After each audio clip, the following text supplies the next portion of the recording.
तो एक वीडियो में मैंने बोला कि भाई जब भी हम कुछ भी काम करें, अगर उसके साथ कोई एक्सपेक्टेशन न हो, उसके साथ हम कोई फ्यूचर न जोड़ें, तो वो काम भी बहुत अच्छा होगा और दिमाग पे कोई बोझ, कोई दाग बचा नहीं रहेगा उसका, कोई रेज़िड्यू बचा नहीं रहेगा। तो live with a clean slate every day, ऐसा कुछ मैंने बोला कि कुछ फ्यूचर मत लिखो, कुछ भी काम करते समय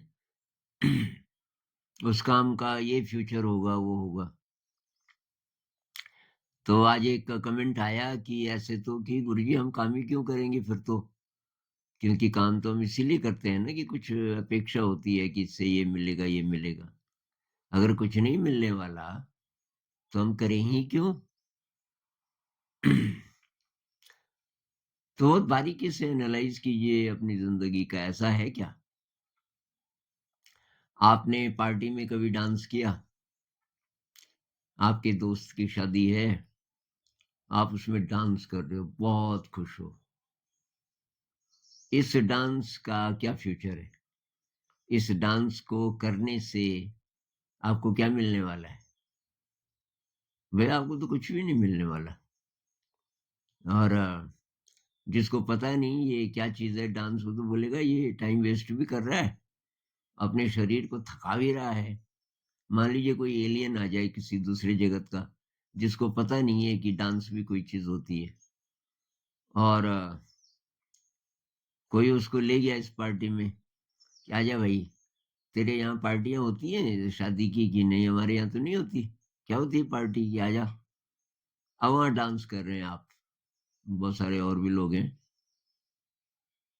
तो 2 घंटे बाद एलियन बोलता है कि ये इतना ज़्यादा ये हाथ-पैर घुमा रहे हैं, बहुत काम कर रहे हैं, तो इनको क्या मिलेगा इसके बदले में? आपको पूछा जाए 2 घंटे डांस किया आपने, बहुत मज़ा आया। क्या मिला भाई आपको? क्या मिलेगा भविष्य में? तो जो काम ऐसे हैं जिसमें हमें मज़ा आता है, बस वो मज़ा ही उसका रिवार्ड है एक तरीके से। कोई फ्यूचर नहीं उसके साथ, कुछ नहीं। बच्चा कैसे काम करता है? अगर उसको काम बोला जाए, बच्चा है 2.5 साल का, रेत के साथ खेल रहा है, पानी के साथ खेल रहा है। वो इस उसके बदले में उसको कुछ मिलने वाला है?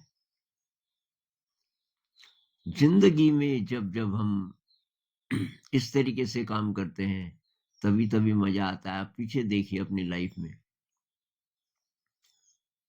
एक एक दोस्त आए यहाँ, ये इसी यूट्यूब से ही बने वो दोस्त और वो इंजीनियर हैं और उनके दादाजी और पिताजी कारपेंटर भी थे, तो कारपेंटरी बहुत बढ़िया आती है उनको। तो उन्होंने पहले ही बोल दिया था कि कुछ कारपेंटरी का भी काम हो तो मैं वो भी करूँगा और उसके लिए टूल्स आपके पास नहीं है तो मैं लेके आऊँगा। तो कुछ टूल्स भी लेके आए थे। तो वो कहने लगे जब उनको 5-7 दिन हो गए, इतना सुबह से रात तक वो आदमी लगा रहे काम पे। अब कोई इस इंच इतने भई 3-3 इंच वाली कीलें चाहिए और ये चाहिए, वो चाहिए। तो कहाँ मिलेंगी? तो अब एक बाज़ार तो यहाँ से नज़दीक है 1 डेढ़ किलोमीटर पे, पर वहाँ कम चीज़ें मिलती हैं, तो दूसरा करीब 7 किलोमीटर दूर है। तो वो किसी से उसने कोई वाहन माँगा, किसी दोस्त से और वो अब वहाँ भी हो आए, वो सामान लेके खुद आ जाए। सामान उठा के सड़क से अगर भारी है थोड़ा बहुत, तो उसको लेकर आए, मान लीजिए कि प्लाईवुड का टुकड़ा है या कुछ इस तरीके का है और बस ठोका-पीटी करता रहे और उसने एक-एक चीज़ इतनी-इतनी शानदार चीज़ें बना दी। मेरी एक टेबल थी जिसपे मैं चाय बनाता हूँ, ये हाँ, लकड़ी की टेबल, तो थोड़ा बहुत पुरानी टेबल। तो उसने उसके ऊपर वो ऊपर एक लगाया, एक लकड़ी और उसमें पेंट-वूंट किया, बहुत शानदार है। ऐसे ही छोटे-छोटे, छोटे बहुत सारे काम। तो सब लोग अपने-अपने काम में मगन हैं या आराम कर रहे हैं और ये भाई साहब लगे हुए हैं अपने काम पे। तो कहने लगे इतना मज़ा मुझे कहीं नहीं आया और इस काम के साथ की कुछ नहीं, कोई ट्रिक नहीं जुड़ी है, कोई अपेक्षा नहीं जुड़ी है, कोई देख भी नहीं रहा मुझे कि मैं काम कर रहा हूँ इतना ज़्यादा और मुझे पता भी नहीं चल रहा मैं ज़्यादा काम कर रहा हूँ या दिन भर कर रहा हूँ। तो वो क्यों कर रहे थे? जब कुछ मिलना ही नहीं इसके बदले, तो क्यों कर रहे थे? तो भई ये किस उम्र से आता होगा कि हम या तो काम करते हैं डर के मारे, कोई पनिशमेंट मिलेगा नहीं तो, या तो रिवार्ड के लालच में। उसके साथ या तो डर है, या तो लालच है और हम तभी काम करेंगे। तो ये एनिमल इंस्टिंक्ट है दरअसल। हम काफ़ी हद तक तो जानवर ही हैं। हमारे अंदर देवता भी है, दिव्यता भी है, लेकिन उस तक पहुँचना पड़ेगा। अपने आप वो कम ही एक्सप्रेस होती है, लेकिन हमारे अंदर जो एनिमल वाला पास्ट है, जानवरों से आए ना, तो वो तो अपने आप आ जाते हैं। बस थोड़ा-सा फिसल जाओ आप कहीं भी, आप जानवर बन जाओगे। क्योंकि वो आसान है, वहीं से आए हम। वो सारी ट्रेनिंग है हमारी। जितना नेगेटिव इमोशन है और ये रिवॉर्ड और पनिशमेंट है, ये सब जानवरों से आया। और इसी तरह जानवर को ट्रेन भी करते हैं। जैसे कुत्ते को ट्रेन करना हो तो क्या करते हैं कि कुत्ते को आपको सिखाना है कि जा अखबार लेके आ। अखबार वाले ने गेट के अंदर फेंक दिया, उसको मुँह से पकड़ के मेरे पास ला। आपने 2-4 बार किया, एक बार वो ले आया अखबार तो आपने उसको बिस्किट दिया। वो बिस्किट की याद रह जाती है। दोबारा जब अखबार वाला अखबार फेंकता है, कुत्ते को वो बिस्किट भी याद आता है। तो फिर जाता है, मुँह से उठा के लाता है, उसको फिर बिस्किट अब और रिइन्फोर्स कर दिया। ऐसा 10 दिन जब हो गया, तो अब कुत्ता अपने आप लाएगा। अखबार लाएगा और रिवॉर्ड के कारण, रिवॉर्ड के लालच में कि मेरे को बिस्किट मिलेगा।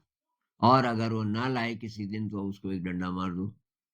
तो उसको वो भी याद रहता है आज मैं अखबार नहीं लाया, आप अखबार के पास उसको ले जाओ, नहीं लाया तो आज।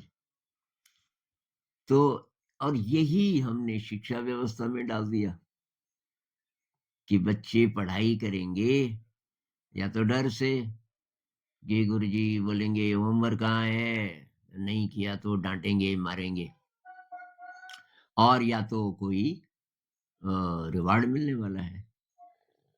परीक्षा के लिए क्यों पढ़ाई करें? क्योंकि रिवॉर्ड है उसके पीछे, कुछ मिलेगा। पास हो गए बड़ी कक्षाओं में, कॉम्पिटिटिव एग्जाम में पास हो गए तो नौकरी मिलेगी। और सारी जिंदगी हम ये जानवर वाले जो इंस्टिंक्ट हैं, लोअर इंस्टिंक्ट, इन्हीं से ड्रिवन, इन्हीं यही इंस्टिंक्ट हाँकते रहते हैं हमें पूरी जिंदगी। हम इंसान बन ही नहीं पाते। इंसान बनने के लिए आपको रिवॉर्ड और पनिशमेंट के परे जाना पड़ेगा। जब मैं कहता हूँ ना पैशन के कारण पढ़ो, परीक्षा के लिए मत पढ़ो। पैशन, जो चीज़ अच्छी लगती है, अगर ज्ञान है उसमें आपके लिए तो फिज़िक्स, केमिस्ट्री, मैथ अब रट-रट के ज्ञान आपको लगता ही नहीं, तो छोड़ो उसको। क्या लगता है आपको ज्ञान, उसको पढ़ो। उससे क्या मिलेगा? कुछ नहीं मिलेगा, क्योंकि आपको मज़ा आ रहा है, आप इसलिए पढ़ रहे हो, पैशन के लिए। तो हमारे स्कूल में कुछ अमेरिकन्स आते रहते हैं, तो एक अमेरिकन 10 महीने के लिए आया, वो स्टडी कर रहा था। उसने बोला मुझे डेढ़ 2 महीने बस देखने दो क्या चल रहा है यहाँ। तो उसकी नज़र पड़ी एक क्लास में बच्चे कुछ काम कर रहे हैं। तो टीचर दिखी नहीं। तो हो सकता है कि उसने सोचा टीचर उस तरफ कहीं कोने पे हो, और उसके बाद फिर आधे घंटे बाद वो उधर से गुजर रहा था, बच्चे फिर भी काम कर रहे थे उसी तरह। टीचर फिर भी नहीं दिखी। हल्का सा खटका कि ये टीचर तो उधर बैठती नहीं थी और दिन तो यहाँ पे दिखती थी। तो उसने अंदर एक बच्चे से पूछा, अंदर गया दरवाजे पे, अभी पूरा अंदर नहीं गया, एक दरवाजे से ही पूछा उसने कि वो मैडम जी हैं? उसने कहा मैडम जी नहीं आई आज। मैडम जी ने कल ही बोल दिया था कि मैं तो इंटरवल के बाद आऊँगी और कि कब से नहीं है? कि है ही नहीं, सुबह से नहीं है। करीब 2 घंटे होने वाले हैं। अब घंटी बजेगी ना इंटरवल की, उसके बाद आएँगी वो। तो मतलब इंटरवल के भी बाद आएँगी। तो तब वो अंदर चला गया, उसने देखा सब बच्चे उसकी तरफ कोई ध्यान ही नहीं दे रहा, सब बिज़ी अपने काम में। वो मेरे पास आया, उसने कहा मैंने ये दृश्य देखा। मैंने कहा ये तो रोज़ होता है, बहुत बार होता है ऐसा तो।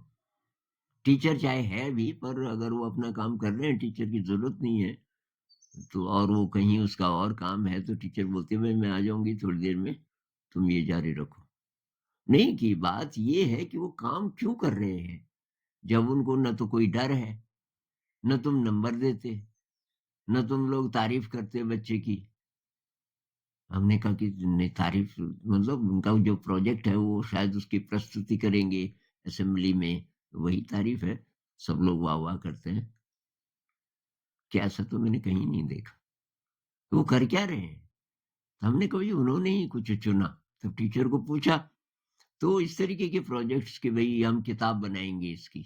मान लीजिए लोकल जो जड़ी-बूटियाँ हैं, लोकल जो इलाज होते हैं, उसके बारे में बच्चों ने बाँट दिए सब विषय। तो किसी ने हल्दी ले लिया, उसका क्या-क्या उपयोग होता है और किसी ने मान लीजिए कि तुलसी ले लिया, किसी ने लहसुन ले लिया, किसी ने कुछ ले लिया। और कई बार एक से ज़्यादा बच्चे 2 या 3 बच्चे एक ही चीज़ करते हैं। तो कोई चित्र बनाते हैं, कोई उसको लिखते हैं, कोई रफ लिखते हैं पहले, फिर उसको फाइनल करते हैं A4 कागज़ पे, फिर उसकी बाइंडिंग वगैरह में टीचर की मदद लेते हैं। तो उनको वो कर रहे थे और कि मतलब वो एन्जॉय कर रहे थे उस प्रकार की पढ़ाई को। मैंने कहा वही तो बेस है यहाँ, एन्जॉय ही नहीं कर रहे हो तो पढ़ क्यों रहे हो फिर? तो उसने कहा ये कहीं नहीं है। तो ये काफ़ी जगह देखने के बाद, बहुत सारे महँगे-महँगे स्कूल भी देख लेने के बाद, हमने कोशिश की कि भई बच्चा ना तो रिवार्ड होना चाहिए, ना पनिशमेंट होना चाहिए, ना ग्रेड होने चाहिए, ना नंबर होने चाहिए। तो हम देते ही नहीं ये सारी चीज़ें। तो मेरा ये मानना है कि ज़्यादातर जगह रिवार्ड और पनिशमेंट आप हटा दोगे स्कूलों से तो बच्चे वाक़ई नहीं पढ़ेंगे। क्यों नहीं पढ़ेंगे? क्योंकि उनका पैशन तो आपने ढूँढा ही नहीं, खत्म कर दिया। उनका शौक, बच्चे करना क्या चाहते हैं, वो खत्म हो गया और उनके दिमाग में डाल दिया ये कि भई पास करना है, एग्ज़ाम पास करना है और सब्जेक्ट यही रहेंगे। हम तो सारे सब्जेक्ट्स को एक तरफ रख देते हैं। कभी कोई सरकारी ऑफ़िसर आ गए तो उनके लिए रख देते हैं किताबें। हाँ जी, एनसीईआरटी की किताबें हैं? हाँ साहब ये है, ये। अच्छा, अच्छा, यही चल रही है यहाँ स्कूल में, उसको कैसे समझाएँ? हम बोला हाँ साहब यही चल रही है, वो चला जाता है। हम उन किताबों में से कुछ है काम का, तो उसको भी मॉडिफ़ाई करके, उसको इंटरेस्टिंग बना के और तब पेश करते हैं बच्चों के सामने। नहीं तो हमारे अपने और मतलब कॉन्सेप्ट्स वही होते हैं जो सिलेबस के हैं, लेकिन उसकी प्रेज़ेंटेशन हमारी बिल्कुल अलग होती है।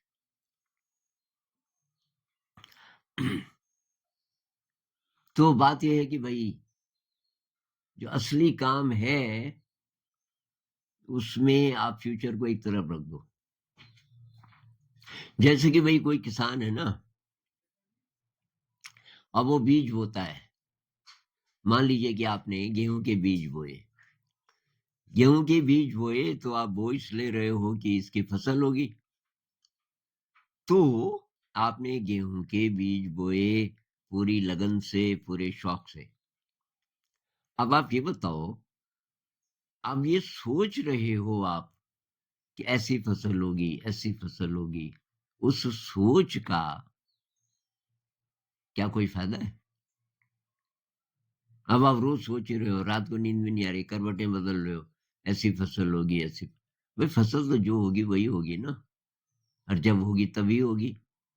उसके बारे में सोच के क्या फ़ायदा? सोचोगे नहीं तो देख रेख कैसे करोगे? भाई देख रेख कैसे नहीं करोगे? रोज अपनी जमीन का आप एक चक्कर लगा लो। किसान ऐसे ही तो करते हैं। एक चक्कर लगा लेते हैं, सारे खेतों को देख लेते हैं, कहाँ किस चीज़ की ज़रूरत है। कहीं वो खरपतवार हो रहा है तो उसकी निराई करनी है। कहीं ज़मीन हार्ड हो रही है तो उसकी गुड़ाई करनी है, कहीं पानी देना है इत्यादि। तो रोज़ देख देख रहा है ना। तो अभी क्या है, अभी क्या काम है, उसको करेगा। उसके साथ रिज़ल्ट को जोड़ के फ़ायदा क्या है? कोई फ़ायदा है? हमें 20 साल से लोग पूछते रहते हैं, क्या भविष्य है जी आपके स्कूल का? फंडिंग कहाँ से आएगी? कोई रेगुलर आपका सोर्स तो है ही नहीं, चलेगा कैसे? हमने कभी जैसे चलेगा वैसे चलेगा, हम अपना काम कर रहे हैं, अभी तो चल ही रहा है। अब ये आगे चलेगा, नहीं चलेगा, ये सब तो दिव्य शक्तियों के हाथ में है। और हम अपना काम कर रहे हैं बस। और यही हमारी अप्रोच रही, बिल्कुल चिंता मत करो कल की। और जो होगा उसके लिए तैयार रहो।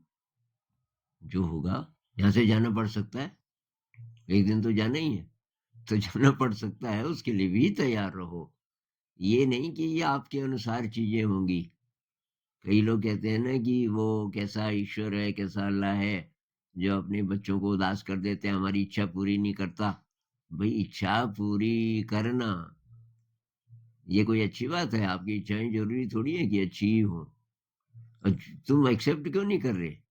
तुम्हारे लिए अच्छा क्या है ये तुम नहीं जान सकते। हमारे लिए बेस्ट क्या है ये हमारा कॉन्शियस ब्रेन ज्यादातर नहीं जानता। इसलिए इच्छा तो कोई करनी नहीं चाहिए। जो होगा एक्सेप्टेबल है। मैं अपना काम करूंगा। I will do my best. तो पढ़ाई क्यों करें? अगर रस है तो पढ़ो। फिजिक्स केमिस्ट्री क्यों रटें? रटना नहीं है, अच्छा लग रहा है तो पढ़ो। तो वो ज्ञान है, कभी काम आएगा। परीक्षा में जरूरी नहीं कि पास हो जाएंगे आप। आप कि जी मैंने व्रत भी किया, मैंने ये भी किया, मैं 2 साल से मेडिटेशन भी किया, फिर भी फेल हो गया।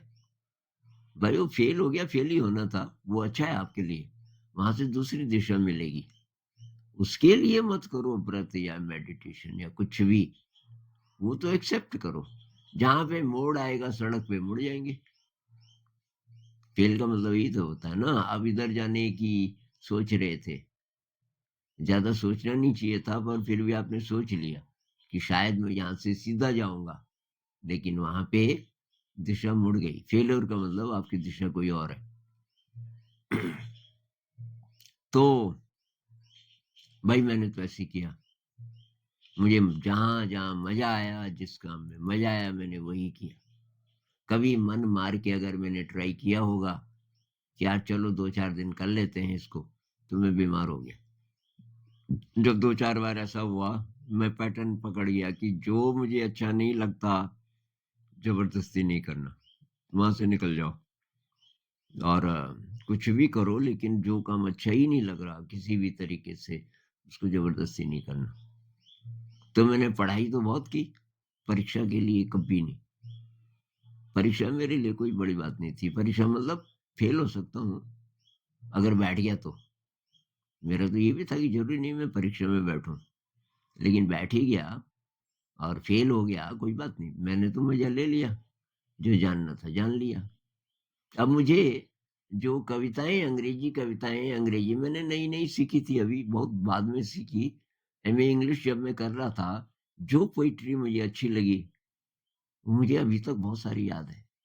किट्स मुझे बहुत अच्छा लगा। किट्स के ओड्स है ना, वो बहुत ही बढ़िया लगे। Ode to autumn, ode to nightingale वगैरह। तो ओड टू ऑटम में, while barred clouds bloom the soft dying day and touch the stubble plains with rosy hue, then in a mournful choir small gnats sing and gathering swallows twitter in the skies। अभी तक मुझे याद है। और उसकी image कि जब ये लाल लाल लंबी लंबी छड़ जैसे बादल, लाल लाल बादल, और सूरज डूब रहा है, डूब गया है, तो ये जो बार्ड क्लाउड्स हैं, जैसे अंगीठी पे वो लगे होते हैं ना आयरन, और वो लाल हो जाता है ऐसे-ऐसे रंग के। Bloom the soft dying day, दिन मर रहा है। मतलब दुःख वाली कविता है, ज़रा उदास।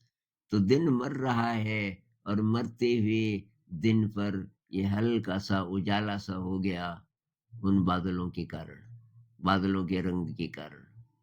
And touch the stubble plains, और जो जितने नीचे मैदान हैं, खेत हैं, खेत कट चुके हैं, स्टबल बचे हैं, और वहाँ ये हल्का गुलाबी रंग है, ये बादलों के कारण, बादलों की रिफ्लेक्शन के कारण। Touch the stubble plains with rosy hue, और तब आकाश में उदास सा एक सहगान सुनाई देता है, सोलोस का, अबाबिलों का।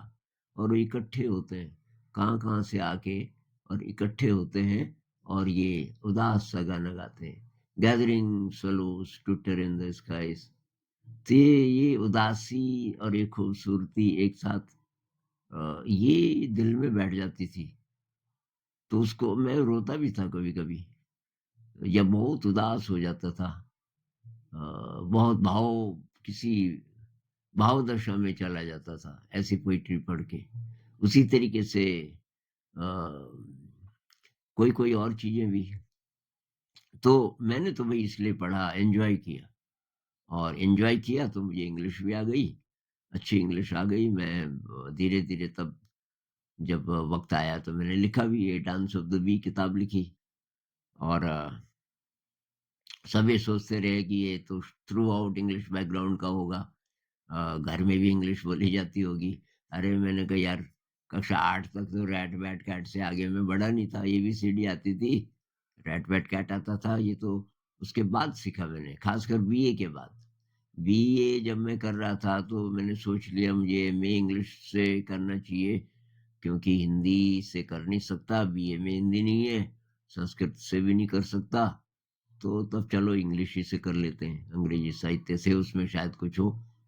तो वो मेरे लिए बहुत अच्छा रहा। मैं शांति निकेतन गया तो सबने बोला क्यों? अब क्यों का जवाब मेरे पास होता नहीं था। मैंने कहा मुझे ऐसा लग रहा है, वहाँ कुछ सीखूँगा। सीखना, नया सीखना, इसलिए नहीं कि काम आएगा कभी भविष्य में। भविष्य ने खा गया लोगों को। भविष्य नहीं, यही है बस, ये पल, ये वर्तमान पल है, इसमें जी लो पूरी तरह। सारा समय ऐसे ही आएगा आपके पास, वर्तमान के रूप में। वर्तमान में जीना आप सीख गए तो भविष्य की सोचनी ही नहीं है, बिल्कुल कुछ भी नहीं सोचना, सब ठीक चलेगा। तो जब आप ऐसा कर पाओगे, कोई भी काम बिना अपेक्षा के, बिना एक्सपेक्टेशन के, उसके रिजल्ट्स बेस्ट होंगे। अगर आपको बेस्ट रिजल्ट चाहिए, अपना ब्राइट फ्यूचर चाहिए, तो फ्यूचर सब एक तरफ रख दो, वर्तमान पे ध्यान दो, और वर्तमान को फ्यूचर से मत जोड़ो। अभी जो आम का बीज लगा रहे हो, तो जरूरी नहीं कि आप उसी के फल आप भी खा पाओ, लेकिन उसका रिजल्ट जब भी मिलेगा, जिस भी रूप में मिलेगा, अच्छा मिलेगा। इस ट्रस्ट के साथ अच्छा काम करते जाओ बस। नमस्कार।